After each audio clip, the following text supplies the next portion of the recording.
Assalamualaikum warahmatullahi wabarakatuh. Salam budaya. Dari kawasan Kabupaten Magetan, tepatnya di Desa Bangsri, Kecamatan Ngariboyo, Kabupaten Magetan. Kali ini saya akan menemui seorang tokoh muda, pelaku UMKM, beliau juga pengusaha. Ya, kali ini tidak asing lagi mungkin di kawasan Magetan khususnya dan Jawa Timur pada umumnya. Sebuah inspirasi yang sangat jitu, beliau membuat sebuah warung yang letaknya di pinggir sawah. Yang ini mungkin lain daripada yang lain konsepnya. Mungkin penonton akan penasaran bagaimana sih dan kayak apa sih warung itu, dan bagaimana sih kisah-kisah inspirasinya dari seorang Bomak yang kami panggil akrabnya Bomak, itu singkatan dari Bomak Bocah Magetan. Jadi beliau memang Magetan sekali, dia cinta tanah air dan tanah kelahiran. Langsung saja yuk kita kupas tentang ide-ide dan gagasan kreatif dari Mas Bomak agar kita bisa meniru dan mencontoh ide kreatifnya. Selamat pagi Mas Bomak. Selamat pagi. Mas Bomak, mungkin saya bisa meminta sedikit ilmu dari Mas Bomak untuk kami dan juga kreator-kreator muda lainnya di kawasan Magetan khususnya dan mungkin Jawa Timur dan Indonesia pada umumnya. Warung Griyo Wingking ini didirikan berapa lama Mas? Kapan tepatnya? Tepatnya itu bulan puasa. Belum puasa? Yang tahun kemarin, tahun 2020. Pas waktu itu masih pandemi Mas ya? Iya, pandemi. Kira-kira inspirasi apa yang membuat Mas Bomak ini bisa berani mendirikan sebuah usaha kecil yang tepatnya juga nggak begitu strategis, mungkin hanya di pinggir sawah, masanya juga masa pandemi. Kira-kira apa alasan panjenengan? Alasannya dulu gini, saya kan kebetulan suka kuliner, jalan-jalan terus lihat-lihat, kok makan terus di tempatnya itu yang nuansanya alam kok rasanya itu enak, Nyaman gitu? nyaman. Kebetulan ada istilahnya kebun kosong, ya saya pakai itu dulu seadanya sih.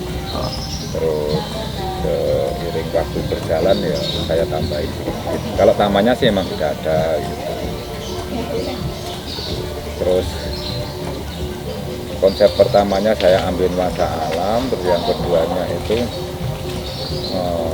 pangsa-pasarnya saya ambilnya dari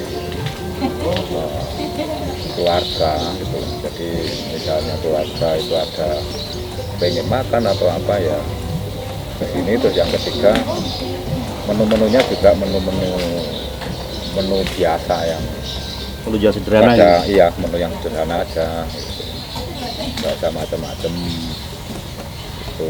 Kalau yang lainnya misalnya kalau di sana ada jual ini, adanya cuma sore hari, tapi kalau saya kan dari pagi sampai malam ada begitu. Terus kira-kira yang membuat Mas Bomak ini berani berspekulasi, sedangkan kita tahu sendiri bahwa posisi kita tuh posisi warung Griyo Wingking sebenarnya menurut saya, mohon maaf, kurang strategis karena di tempatnya di pinggir kota, bukan di tempat wisata atau di jantung kota. Kira-kira apa yang membuat Mas Bomak bisa berani untuk berspekulasi? Berani mungkin karena satu relasi, ya punya komunitas, terus temennya banyak. Oh gitu. Berarti memang Dan promosinya yang paling utama. Mungkin pernah kita ketahui bersama rekan-rekan pemirsa JPL bahwa sebetulnya bukan cuma JPL saja yang sudah meliput tentang warung Griyo Wingking, bahkan TV-TV nasional dan swasta pun juga sudah meliputnya lebih dahulu. Tapi kali ini saya ingin lebih dalam lagi menggali ilmu dari Mas Bomak. Mas Bomak, tentang menu-menu masakan yang disediakan di warung Griyo Wingking, Mas, itu ide Mas Bomak sendiri atau mungkin karena sebuah inspirasi dari lain? Juga tentang resep-resepnya bagaimana Mas? Apakah panjenengan menciptakan sendiri? Kalau idenya itu ya itu tadi saya bikin warung yang sederhana saja, Tetapi karena di Magetan itu istilahnya itu yang paling terkenal itu di mana-mana itu kalau sama temen itu ayo ketemu ngopi, ayo ketemu ngopi ya. Kopinya itu tidak lupa di sini pasti ada. Yang pertama terus yang kedua kita kasih menu makanan-makanan gitu. Jadi kembali ke zaman biyen. Bicara tentang kopi, saya masih sangat terharu dengan jargon Mas Bumak. Jadi aja lali ngopi, biar kita lali. Dan bahagia. Lali Dan bahagia. Bahagia. Benar, memang kopi adalah kayaknya menu wajib ya di setiap warung, apalagi kita yang mengandalkan istilahnya mengandalkan relasi, itu pasti nggak lepas dari kopi. Banyak ide memang tertulis dari kopi. Untuk kopi sendiri nih Mas Bumak, ini kayaknya istimewa nih, racikannya sangat luar biasa. Ini memang khusus diracik oleh Mas Bumak, jadi rasanya bisa pas. Dan saya jadi pengen tahu juga, kira-kira kok bisa ya ngeracik kopi sangat pas dan sangat berkesan di hati setiap pengunjung yang menikmatinya. Kira-kira kiat-kiat apa sih Mas agar bisa menjadi seorang pelaku UMKM atau ekonomi kreatif agar bisa kuat dan bertahan? Kiat-kiatnya apa sih Mas? Kiat-kiatnya ya satu, tetap semangat, duwe niat, harus semangat. Naming niat toh tanpa dilaksanakan ya ora terwujud. Jadi kita kan istilahnya itu kan menjual jasa. Apa yang diminta konsumen itu Mas ditambahin menu, dan sekiranya cocok dan masuk ya kenapa tidak. Jadi ditambahin terus tanpa menghilangkan yang menu aslinya. Oh iya Mas, saya juga pernah melihat, bahkan kita mungkin tahu bersama bahwa ada istimewanya di sini. Mungkin tiap malam minggu atau minggu siang kayaknya ada live musik. Itu gimana Mas Bumak merangkul mereka seniman-seniman Magetan itu bisa untuk diajak kerjasama di sini itu bagaimana? Mungkin alasan apa atau mungkin dengan konsep-konsep yang bagaimana? Dulu ceritanya begini, kita setelah buka itu kan terus ada PPKM itu ya. Yeah. Seniman itu udah berapa tahun itu kan tidak bisa mencari rezeki. Ya kadang kan kita ya kasihan. Terus akhirnya kita kasih tempat istilahnya untuk ngamen. Ayo bareng-bareng aku di sini usaha yo untung karena yang makan di sini terhibur dan teman-teman juga istilahnya karena ngamen ya dapat masukan, dapat penghasilan lah. Ini yang sangat luar biasa. Bahkan mungkin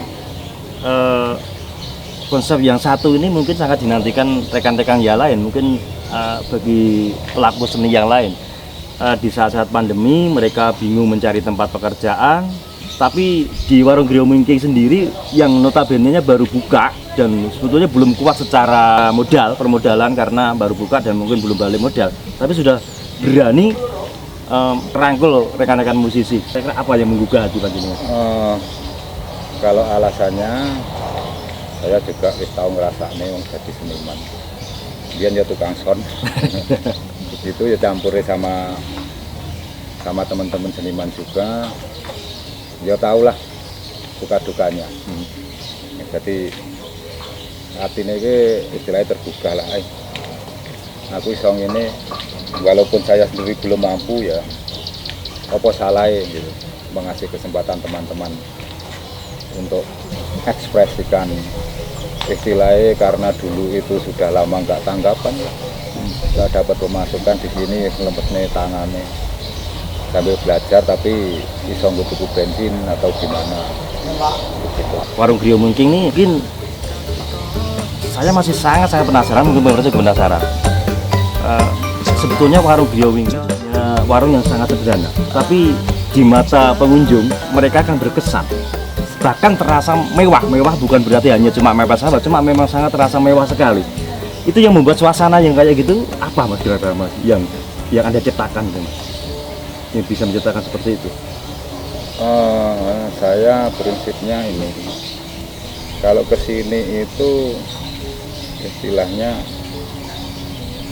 kalau pengunjung ke sini, saya pengen pengunjung itu seperti datang ke rumahnya sendiri atau ke rumahnya Simbah atau gimana. Buat nyaman. Ya, itu. Jadi nanti kalau bisa ya kita sendiri itu nyambut selamat pagi atau selamat siang, monggo. Satu lagi ilmunya teman-teman, jadi mungkin penokwan kita, jadi bahkan kita membuat suatu warung atau usaha kecil kuliner, figur kita sendiri atau figur utama kita memang harus juga ikut terjun langsung, nggak bisa diwakilkan dengan yang lain, Mas ya. Ya, Itu yang menjadi satu kunci ya. Kalau sudah selesai atau pulang gitu ya, terima kasih, sampun tindak mriki atau gimana lah, dan tetap minta kritik, saran dan masukannya.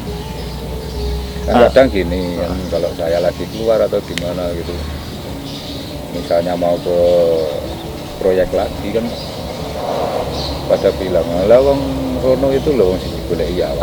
Iya. Nek mbok tinggal piye? Betul.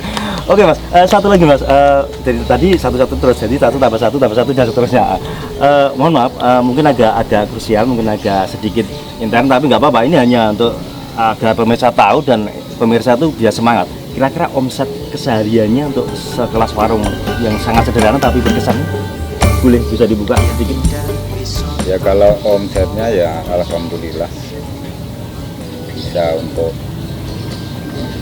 makan sehari-hari sama gaji Karyawan kerja dan masih orang dan keuntungan dan masih bisa buat pengembangan, sudah alhamdulillah. dan nabung juga tentunya. Nah, ini Luar biasa, pemirsa luar biasa. Jadi memang sekelas warung Griyo Wingking yang kita sebut dengan warung sederhana dan mewah karena mepet sawah, tapi juga mewah bener nuansanya, itu memang sudah dari sisi omset sudah mencukupi lah biasanya. Jadi memang rezeki kalau kata orang memang nggak bisa ditiru, tapi minimal dari perbincangan pagi hari ini kita bisa meniru dari kisah inspiratif seorang Bomak yang sebetulnya bisa kita tiru dengan usaha apapun, bukan harus usaha warung juga sih. Bagi kapula muda khususnya di Magetan dan juga di Indonesia pada umumnya, jangan lelah berpikir, jangan lelah berkreasi. Tapi kita memang harus optimis ya Mas ya. Mas, satu dong pesan buat rekan-rekan muda agar mungkin bisa mengikuti jejak Mas Bomak. ya pesannya ya, kalau cuma niat saja itu kayaknya tidak. Betul. Ya, Niat kalau harus. ada niat ya dijalankan, tetap semangat. Jadi bentar wujud itu. Berarti bukan hanya di teori, Iya, ya memang semua harus praktek. iya. Jadi tentu itu jadi Ya semangat. dieksekusi lah istilahnya. Eksekusi. Kami teori tok gitu, program banyak saja. orang. Oh iya betul. Orang punya duit, punya modal banyak, bangun bisa. Oke, dari warung Griyo Wingking Bang Sri Hariboyo Magetan, saya Nogling dari JPL Production bersama Mas Bomak, tokoh inspiratif pagi hari ini. Kita mengucapkan sukses dan sukses terus untuk Magetan berkarya dan Magetan terus berkreatif. Sukses untuk warung Griyo Wingking dan juga sukses untuk JPL Production.